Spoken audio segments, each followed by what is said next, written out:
Hello, and welcome to Health and Fitness Redefined.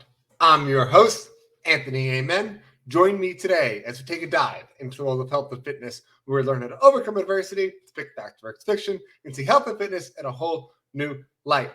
Before we hop into today's episode, guys, just a quick reminder from last week's episode. Online training for the first time ever is officially going through Redefined Fitness. It is not virtual one-on-one training, but instead it's virtual programming. So you're going to get access to our app. We're going to write workouts for you based upon what your schedule fits and what your needs are. So everything's customized. You're going to get bi-weekly video calls with our trainers, which we're going to help use that to track your nutrition, your sleep, your steps. It's an all-encompassing program that we are super proud to finally offer. So if you guys are interested, I highly recommend you go check that out at our website, www.redefine-fitness.com. Without further ado, let's hop into today's episode.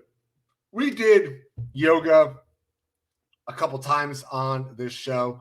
This will be the third episode where we're really going to talk about it, but we're going to take a little bit of a different approach. So we've had people tell stories, which are absolutely amazing. We're going to hear one from our guest this week. But instead, we're going to dive into what are the different types of yogas? What do they benefit from? And a lot of technical questions that my guest has promised me he's going to nail, and I know he will. So I am very excited because I'm going to learn a lot about something that isn't really in my area of expertise. So without further ado, let's welcome to the show, Michael Harris. Michael, welcome. It is an absolute pleasure to have you on today. Thank you, Anthony. It's really great to be here. And I was listening to your intro and about your show and about the virtual aspect of what you're doing. And it sounds really great. And it sounds like you're really serving all those people that want to get and stay fit. And that's why we're here. I mean, that's what this show is about.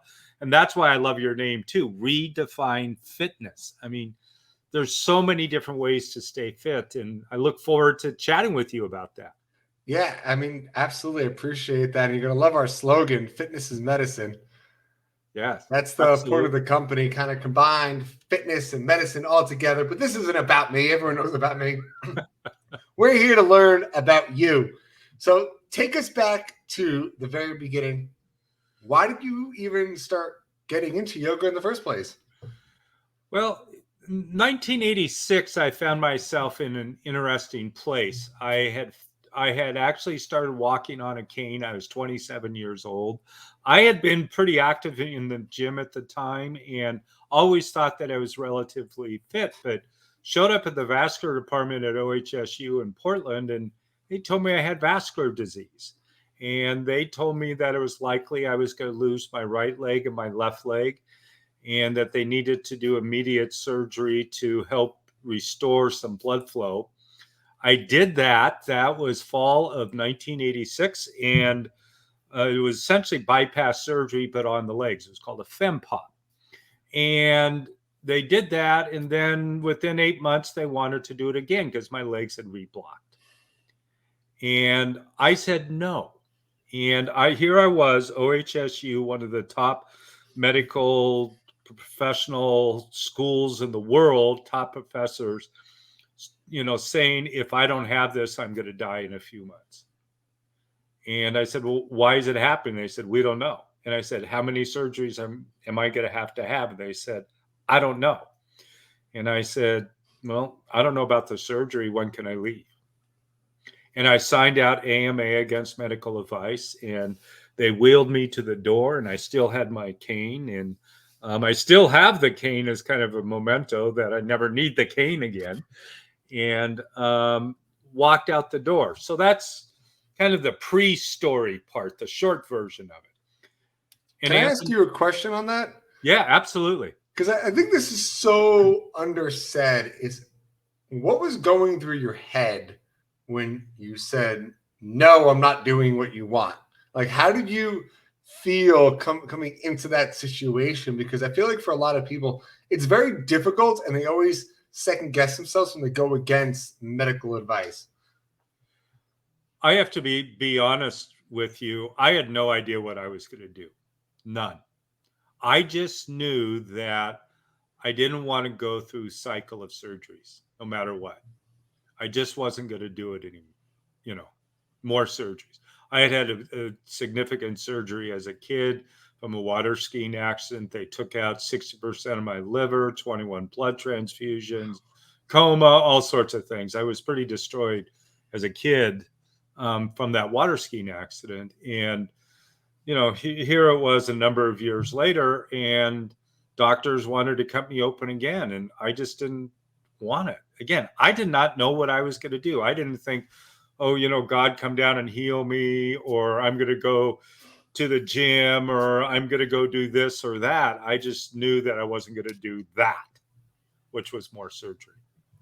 Yeah, I mean, I don't blame you. Yeah. It's very taxing on the body and the mind to constantly go through surgery again and again and again. So totally understand. Yeah. So, yeah, a number of people do it. I mean, certainly people have had a lot more surgeries than I have. I just knew that I wasn't going to do it. Maybe that was my stubborn streak, Anthony, Yeah, maybe. So what was the next step? You leave the hospital, then what happened? Well, literally the next step was one foot in front of the other. But about 6 months later, I ended up in a place called the Pritikin Longevity Center in Santa Monica, California. It was right at the end of Ocean and Pico, right there on the boardwalk, pretty close to the Santa Monica Pier, just a little bit south, not very far, like, a couple hundred yards south of the pier. And when I got there, the doctor there, and he looked at me and he looked at my case and he said, one thing you need to do is to start walking. And I said, well, it hurts to walk. And he said, well, of course it does. He says, you're not getting enough blood flow to your legs. And I said, well, the doctors in Portland said, don't walk. And he says, yeah, but I'm telling you to walk. And he says, this is what you need to do. So go out on the boardwalk right in front there. And he says, start walking as far as you can go, pause, restart, keep going, walk into the pain. And he says, what you're doing is you're telling your brain you're not getting enough blood in your legs.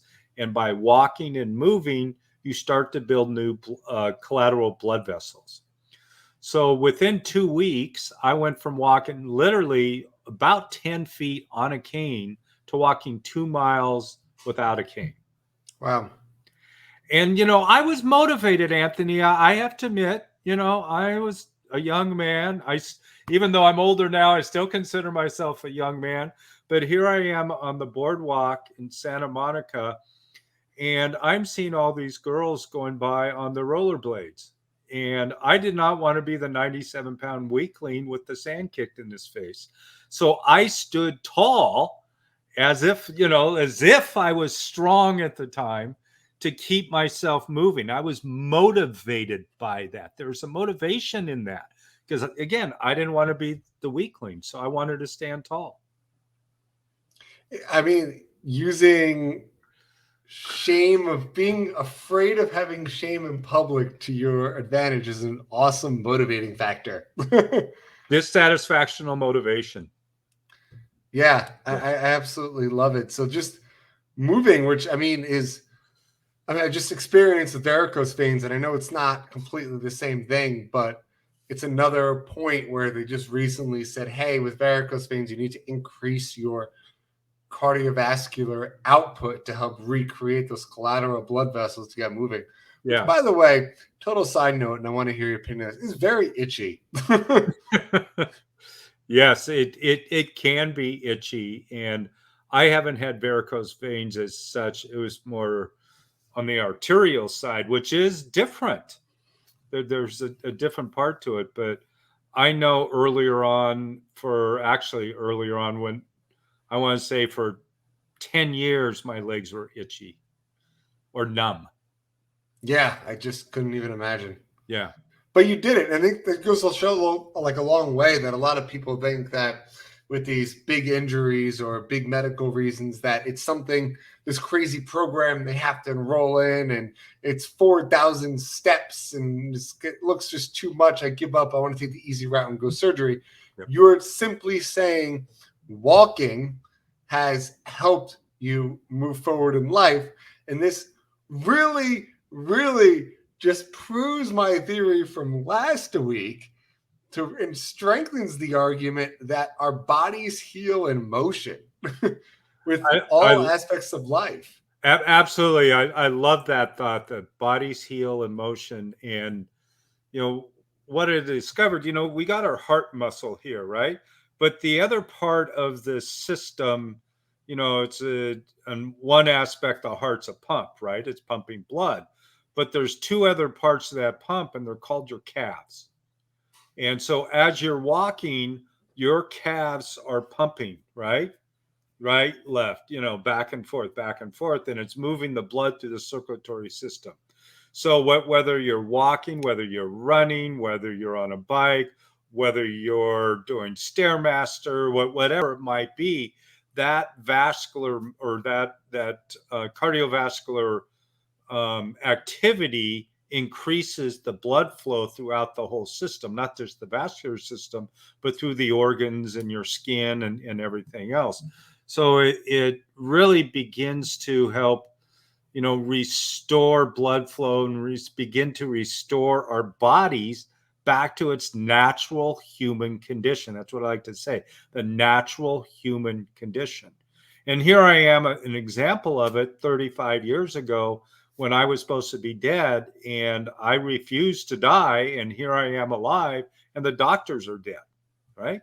And I never had to take any pharmaceuticals. I'm really grateful I didn't have to do that. But it's that body in motion. What ages us is when we stop moving. We start to get arthritis, in our elbows and our wrists and our fingers. We sit around and we don't move. We need to move our bodies, just plain and simple. I love it. Newton's first law: object in motion stays in motion. That's right. Yeah. Physics goes a lot more than just what we see around us. It's also all really internal. Uh-huh. So, I totally agree. So what got you into yoga? Let's start segueing into that. You're walking now. You're going 2 miles a day, which is amazing and just such a story inside of itself. What got you towards that path? Well, at the Pritikin Center, they had a yoga class in the basement. It was more like stretching class. And I was the youngest person there. Most of the people there were older and unhealthy. And I did not want to be like one of those older, unhealthy people that had showed up there. But I was a younger, unhealthy person. So I just started to, stretch a little bit, and I felt better.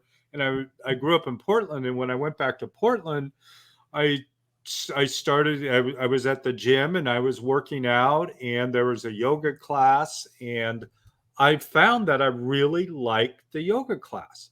The movement of the body, and this thing called downward dog. And I used to fall out of downward dog at first. You would think it's the simplest posture that anybody could do, and I couldn't do it very well. So it took me a little bit to acclimate to it. But the thing that I noticed about the yoga is my body was moving. I was feeling like my body was becoming more flexible, and it was clearing the mind. And that was one of the best parts. And we can talk about that at some point if you want to today too. It's just like, now that is the main thing, or the main reason that I continue to practice my yoga today, is what I call flushing the mind, clearing the mind out with all the junk. Yeah, yoga has always been associated with some type of meditating factor. Absolutely.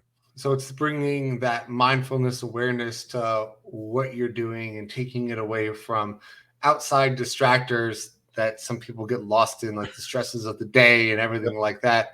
And there's a lot to be said for the power of mindfulness and the power of meditating. It's something I wish I practiced more of, but I definitely incorporated some time in my life, and you just feel more of peace of mind, if that makes sense. Yeah.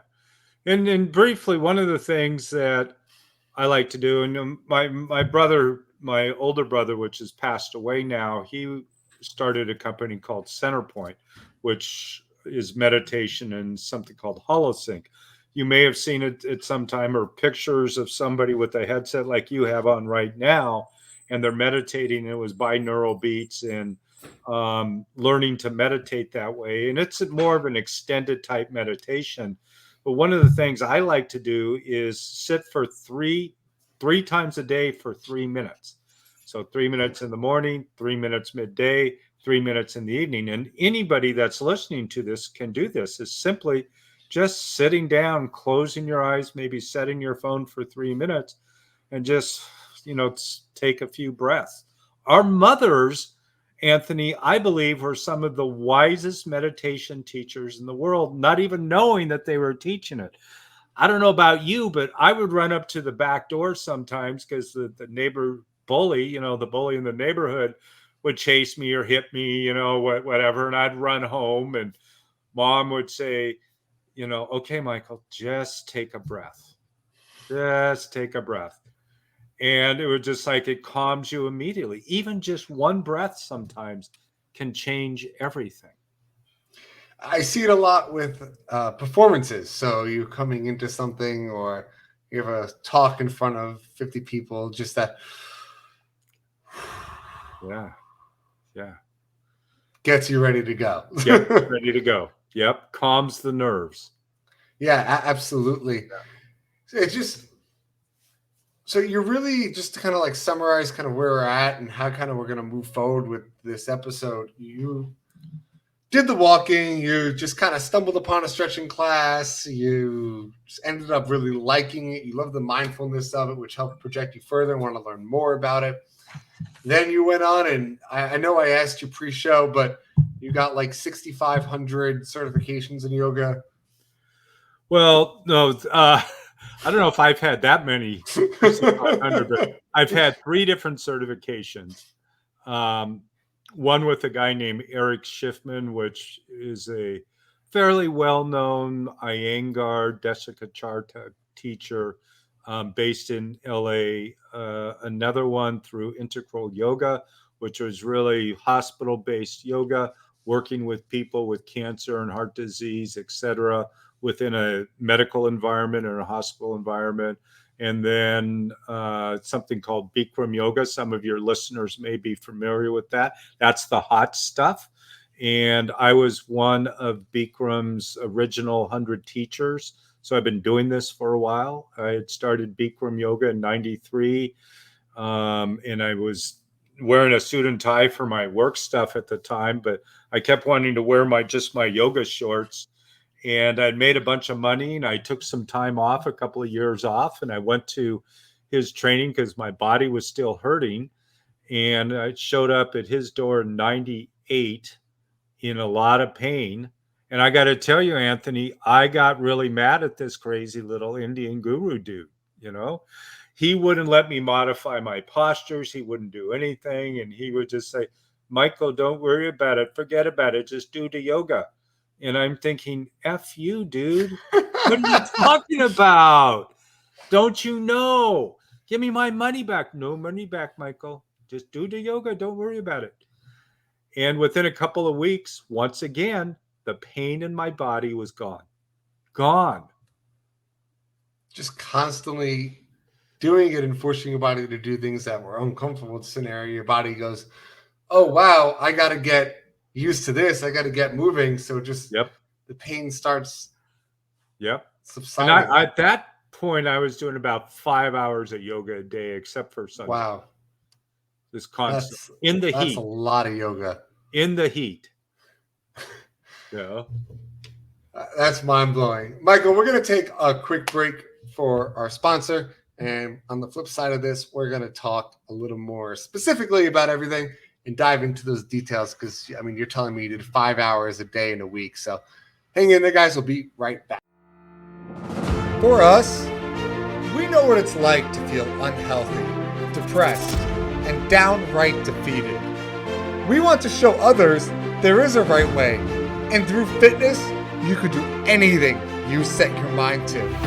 Fitness can give you that motivation, confidence, energy you need to bridge that mental gap and prevent you from missing important life events.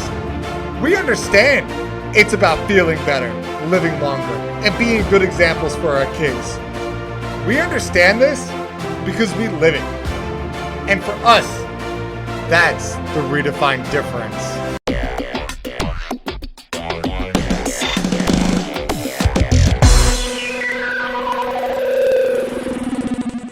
Hey everybody, and welcome back. We got Michael Harris here, and we are talking all about yoga, and now we're going to get into a little more of the specific side of it because I have 500 million questions.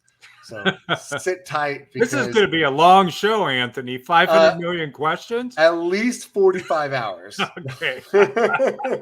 Why not?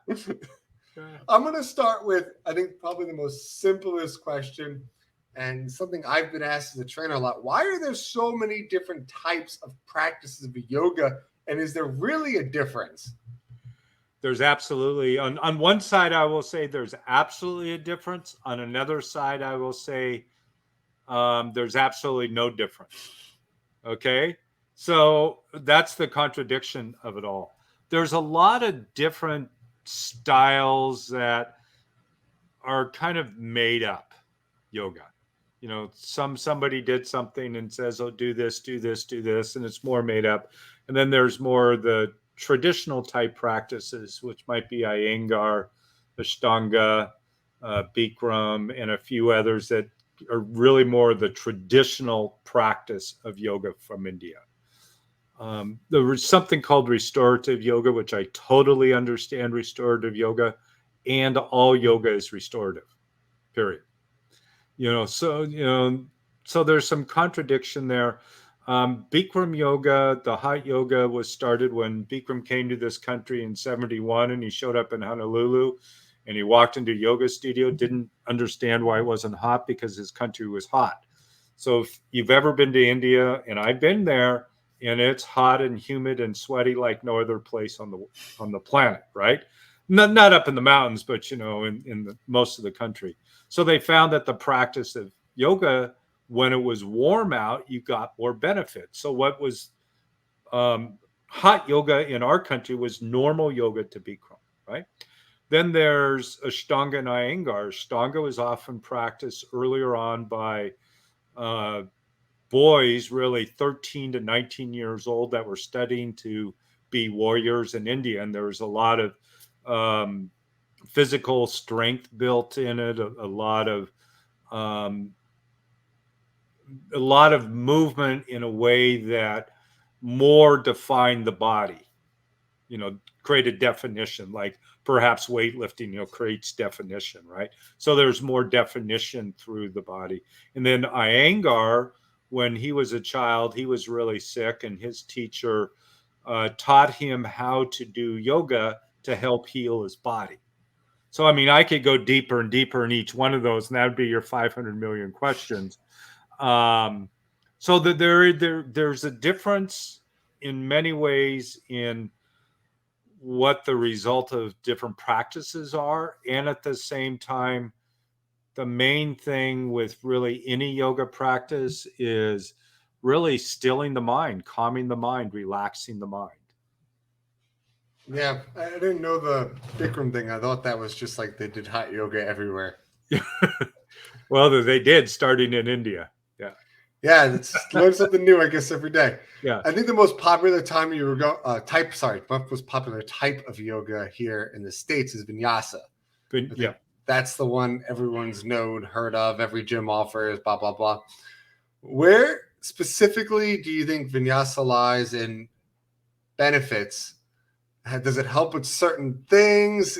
What exactly is vinyasa? I just see the name and I go, oh, vinyasa, everyone does that. Yeah. So walk me through a little more specifically on that one. Sure. Well, vinyasa is, you could define it also as a spin-off of Ashtanga, because of the Ashtanga system. Vinyasa is really similar to that, without the, how would I define it?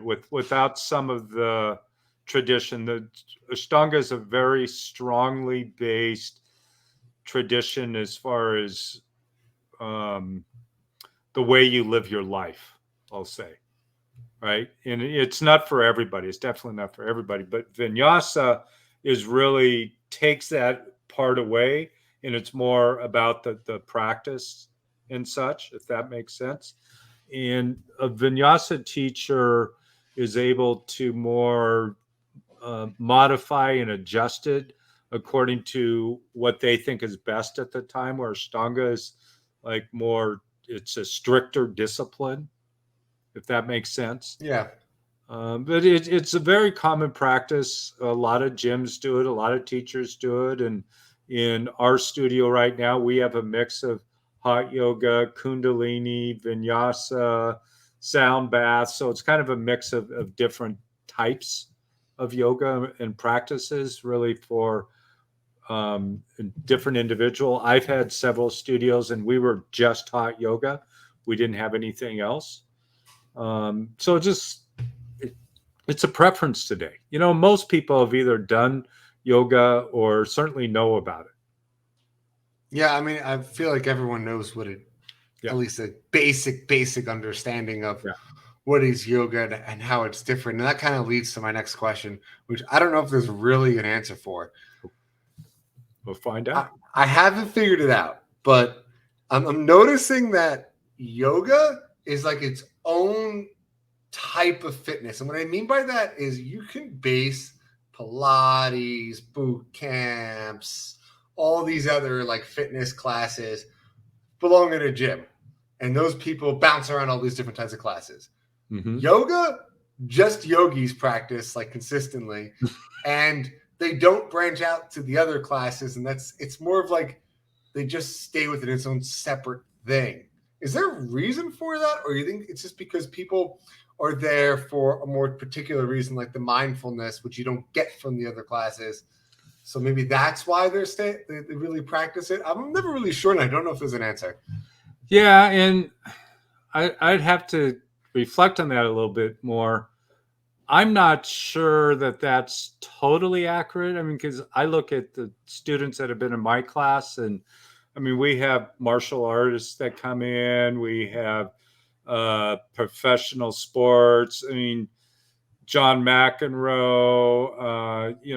I used to teach Kareem down in LA. Kareem was in all the time. It's what Wow. kept him in the NBA, but he was doing yoga. He was doing, other fitness type activities as well.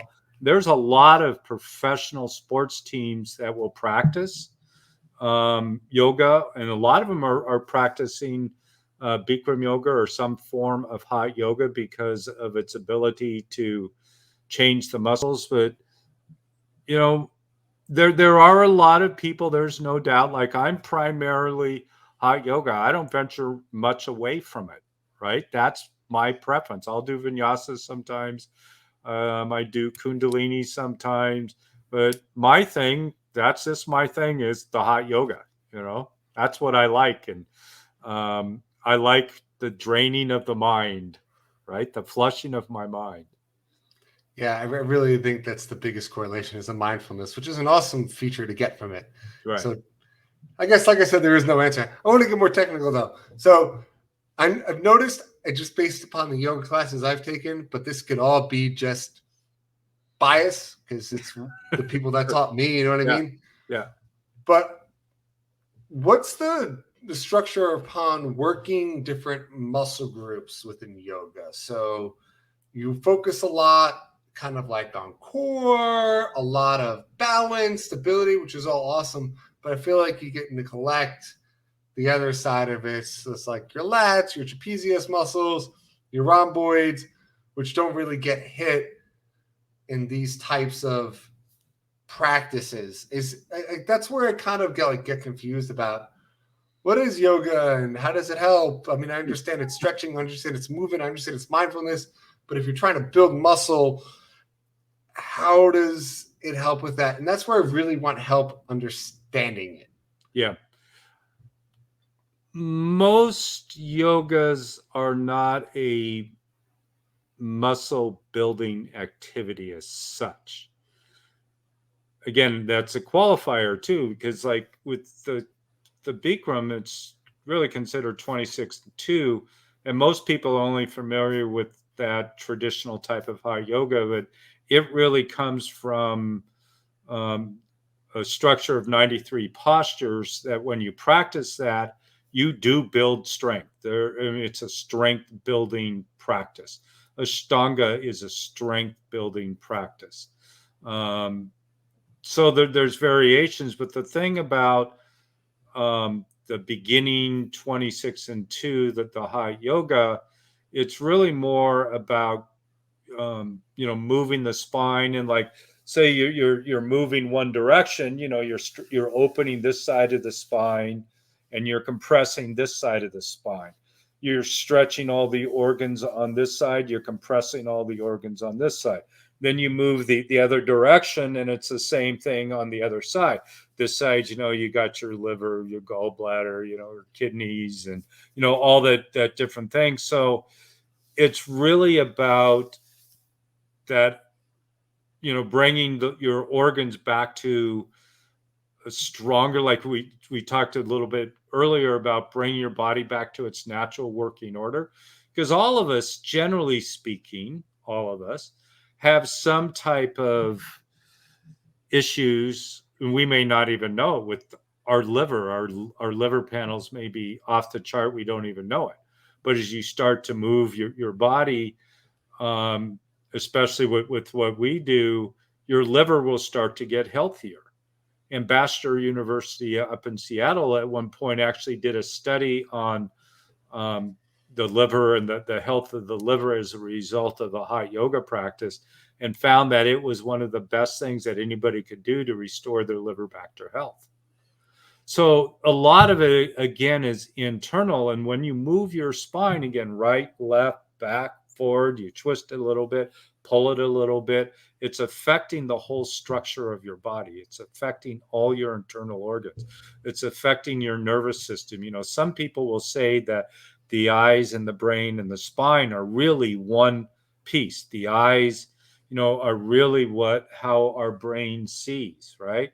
And then the brain sends signals down our spine, out through the nerve and the vagus nerve and all of that, sending signals to the body, and at the same time getting signals back. And there's the idea too that the rest of the skeletal system supports our spine and our brain and our eyes, so we can move through the world. How far down this rabbit hole do you want to go? I love this. I'm enjoying every second of this. Oh, I want to good. give full disclosure. I like yoga. So that's why I'm glad we're talking about this, because I think it's something that the million questions I get as a trainer about what does yoga do? I'll have answers. Yeah. I think obviously I like yoga, and I don't do a lot of gym workout right now. I love gym workout. I've been very vigorous at times with lifting weights and doing all those other type of activities. My main thing right now, Anthony, is every week I climb at least one butte. And I shouldn't say climb, I hike, but I'm off trail. It's normally wilderness and there's no trails, but I find buttes. That's so awesome. I do my yoga, and I'm a butte hound. It's I just love getting on top of buttes. And where I live, there's buttes everywhere, and many of them don't even have any names. There's so many of them, right? I think I could do an entire podcast episode on the benefits of hiking. Absolutely. But I'm going to spare my listeners. That's another one. Yeah. It is one of my favorite things in the world, just to be outside in the wilderness. Yeah. But anyway, that's not what this is about.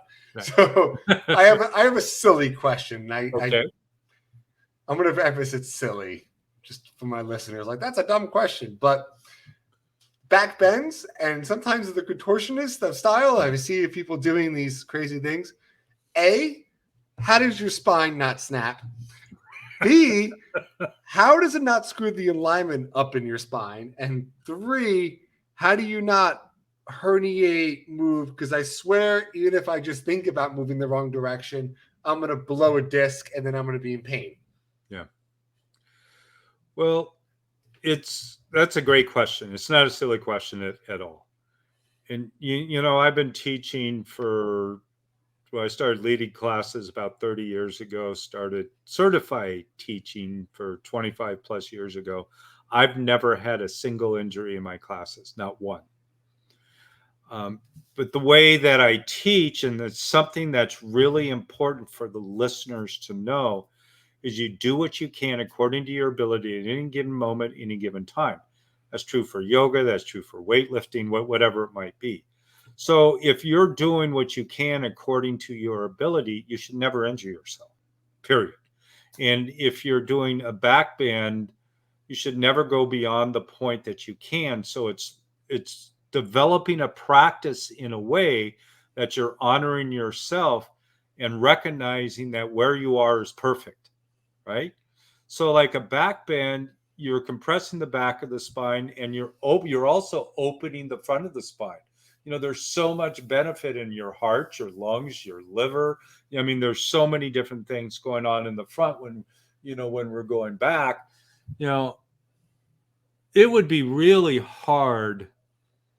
And like I said, I've never seen it. And I've taught thousands of people. I've trained 7,000 yoga teachers. I've never seen anybody yet break their spine, so to speak.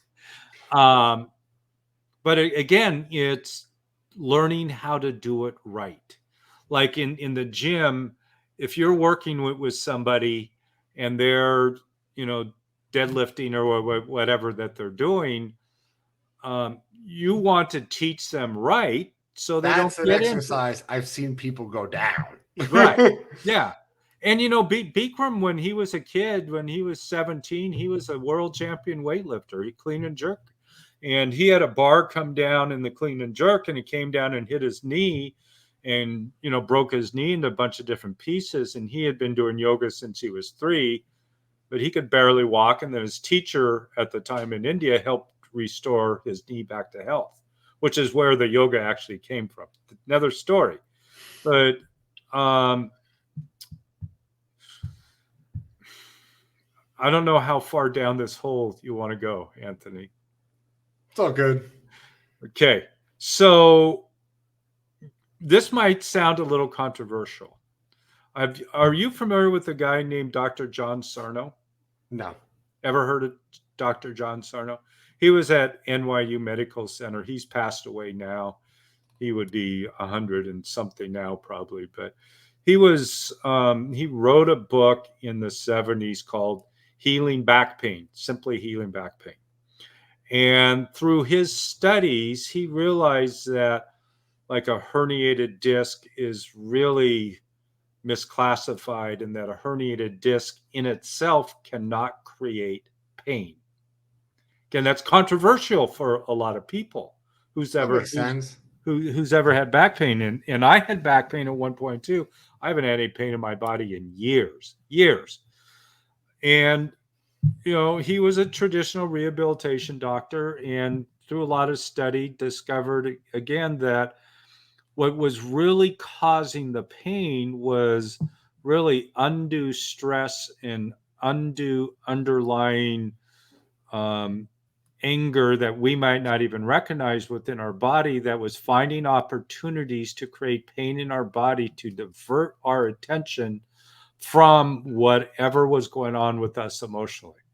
Again, that's kind of a real short way. Again, it's controversial in many ways, but it's become a really established medical practice. And there's a guy in Portland called Dr. David Clark, he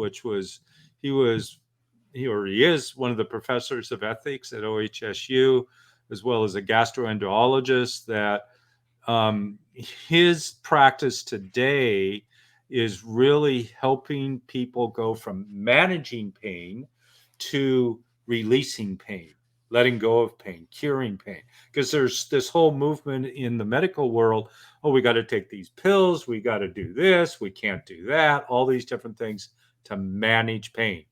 And he just says, no, let's just get rid of it. Stop managing it.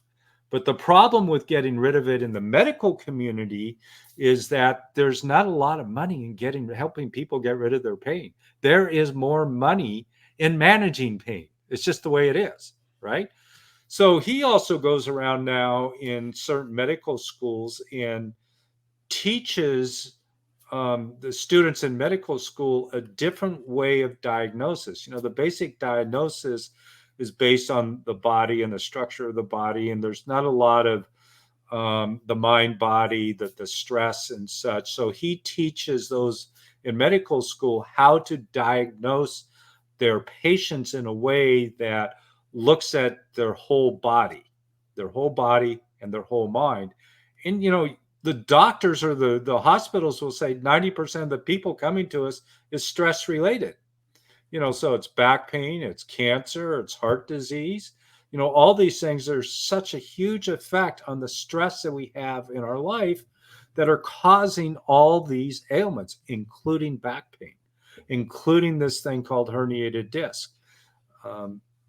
You can take a picture of something and it looks like a disc and go, oh my God, look how terrible that thing looks.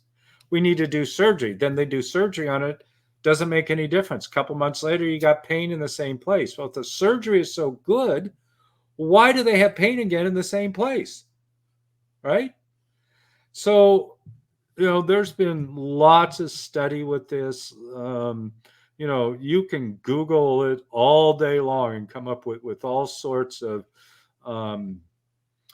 different indications of why we generate pain through our spine, through herniated disc. And in not just that, but in other ailments, like Dr. Clark, as a gastroenterologist, really discovered that most of his patients that he had seen over the years didn't need surgery, don't need surgery, that when he helps them release their stress and their emotions, sometimes in 10 or 20 minutes, they're totally healed after 20 years of gastro issues. So coming back to fitness and redefining fitness and health, in something I heard you say earlier about, keeping the body in motion, it's critical. Because we are told by these doctors, oh, stop. You need to sit down. You can't do anything. Oh, my God, you're going to hurt yourself. Where Clark, Sarno, and a group of a bunch of other doctors are saying, get off your ass and start moving. I think there's at least some truth to that based upon what's easy just to comprehend, especially for a lot of listeners and people like myself. For example, I love the GI example. Yeah. Because personally, I have really bad IBS. And that's probably TMI for my listeners, but it's something that is all stress-based. Yep. If I didn't have stressors in my life and I was able to kind of calm them down, I wouldn't have these issues and there'd be way less pain in my life. It's all simply from my mind stressing out. There really is no other cause of it. That's it. Right. But then the flip side of it, I understand, and I've heard it before, the stressors of the spine and everything. But where I guess a lot of people will get lost is, well, don't nerves get impinged from herniated discs, and the impingement of the nerves is what's going to cause the shooting pain if you have a nerve impingement. Does a herniated disc cause pain? No. But if it's impinging on a nerve, then it can cause radiating pain down one leg or both legs. And maybe there's truth to that stress makes it worse, and I totally believe it. And there's a lot to be said for healing factors that your body sends through your blood. For example, like you get hurt, the healing factors come in, they heal the area up. Therefore, if you create more blood flow, then more healing factor would be able to get there, and it would be able to heal that area quicker, which is why there's a lot of benefit to doing things like yoga and doing things like fitness and just keeping your body in motion, because that at least is something that's easily more explained by the medical community than just, oh, your nerve pain is from stress. Yeah. But I do like it, and I believe that we're heading that direction. I do believe a lot of things are psychosomatic, meaning we create our own pain all the time. Yep. You see it with, for example, like rating scales, like pain scales. Nurses, doctors will ask patients all on a scale of 1 to 10, what pain is this? Everyone just goes, oh, 9 out of 10, 10 out of 10.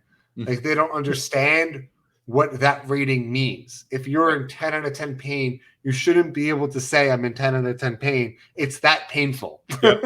You should be crying in bed, moaning if you're in 10 out of 10 pain. Yeah. Give me morphine now.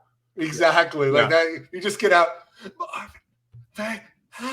like dying. That sounded not like pain. That was a weird noise. But just in general, we just lost touch of what really is pain, and we kind of just say everything is pain around us, and everything is the worst pain in the world. Another example of this is your significant other breaks up with you. Oh, I'm in a lot of pain, and then the person gets sick, and they start having some ailments of it. Like, you ever cry and you have a pounding headache? Yeah. Well, The and yeah, effects of stress. this is an extreme example, of, our fellow citizens in Uvalde that, went through the shooting and all of that. And, the teacher's husband, one of the teachers that died, her husband died several days later of a heart attack. His wife had been killed, and he was in a tremendous amount of stress, and he couldn't handle it. Right. And, it's really sad, but it's true that this terrible thing that happened, there's a lot of ripple effects of people that are sick and hurt and brokenhearted. And, there's now, broken-hearted heart disease. I mean, you can look it up, right? It's true. It There's is. post-traumatic stress disease, Right. which is literally stress is in the name. Right. Yeah. Yeah. And, are you familiar with what's called the ACE study, the Adverse Childhood Experience Study? Have you Yes. ever? Yeah.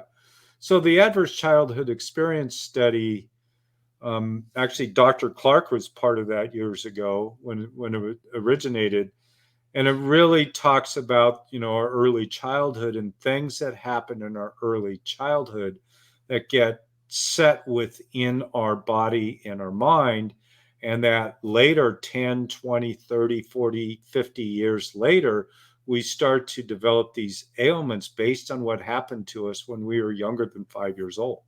It's fascinating research to see, from everything from growing up in an abusive household, a alcoholic household, a violent household, but even something as simple. And they've discovered that, say you're a 20-month-old little girl and your mom has another baby, right? And the mother loves you tremendously, and as this 20-month-old baby feels a little neglected because mom's taking care of her little sister all the time. And so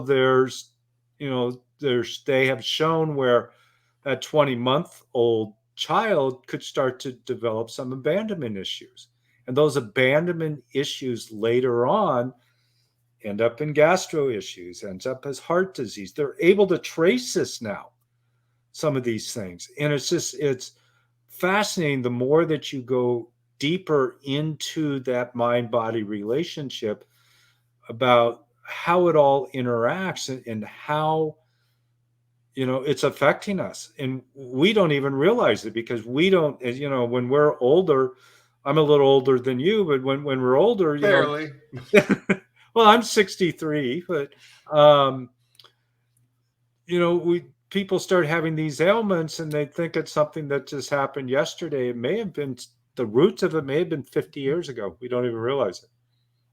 Yeah, I really think this is something that's gonna come out more and more and more, and really show us a lot of how to help ourselves. But I think the moral of all of this, and I'm sure you can agree with me on this one, Michael, is the importance of mindfulness, which yet again ties back to the importance of having some type of mindfulness practice like yoga, doing something where you could just take a deep breath every day, calm yourself down. It takes literally a second.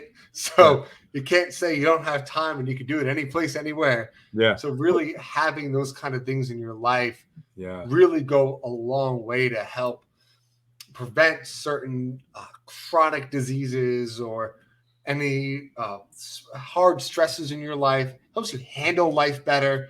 So I really think the summary of what we've talked about is that. And I guess I'm assuming you're going to agree with me on that. Yeah, absolutely. Keep the body in motion. Do something. Even weightlifting can be mindfulness. you know, because you have to be present to be able to do what you're doing, to be able to lift and, you know, do bicep curls or whatever it might be. You just, you know, you got to be present, right? Yeah, And I what's mindfulness but being present? couldn't agree more. You definitely are. I just did Yeah. push-ups today. I was mindful of every single one, how much it hurt. I do 60 push-ups every morning. I get out of my bed, I roll over, and I'm doing 60 push-ups on the floor first thing. That's awesome. Yeah. Good for Then I you. have my water. Then I go to my kitchen sink and have a big glass of water. That's the way I I start like my hearing day. that. Yeah.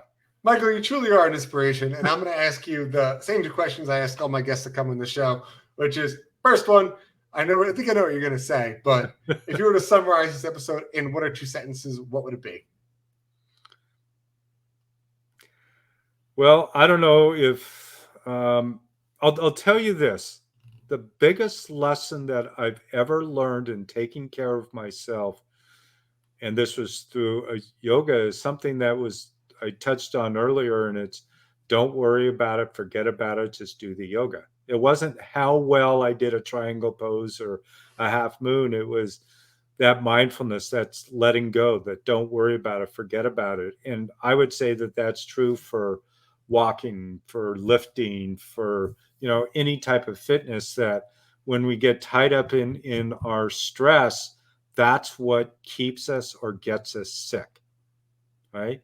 And just letting go of that, letting go of the mind, draining the mind however you need to, right?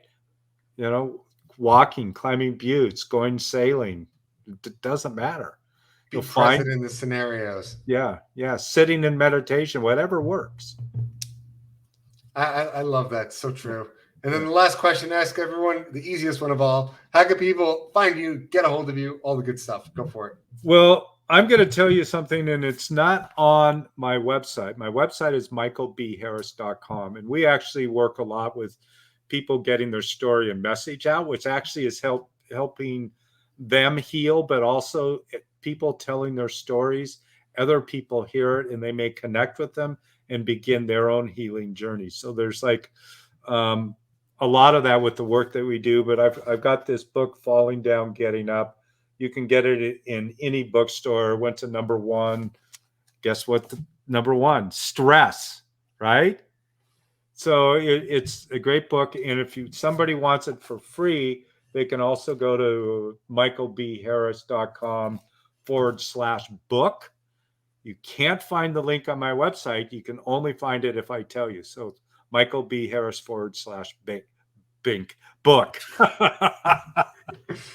I love it. I mean, Yeah. that's a great opportunity in of itself, guys. Go check it out. Get a free copy. I mean, what's the worst that happens? You learn something. Right. Yeah. And hopefully, you know, anybody that's listening, you know, there may be some things that you heard that are hard for you to believe, and I get that and understand that, but find what's true for you. Find what works for you, because what works for me may be different than what works for you. I can actually count on it that we're all a little bit different. So find what works for you. Get your body moving. You know, like your prior guest that you had on here was talking a lot about food. Find the food that works for you, because, you know, one man's food is another man's poison, you know. So find what works, and you know, have a good life. You know, there's a lot of stuff going on in the world right now, and I think more than ever it's important that we be the best that we can, and we take care of ourselves and help other people as well to be the best they can. I love that. Yeah. And thank you guys for joining us on this week's episode of Health and Fitness Redefined. Don't forget, hit that subscribe button and join us next week as we dive deeper into this ever-changing field. And remember, fitness is a journey, not a destination.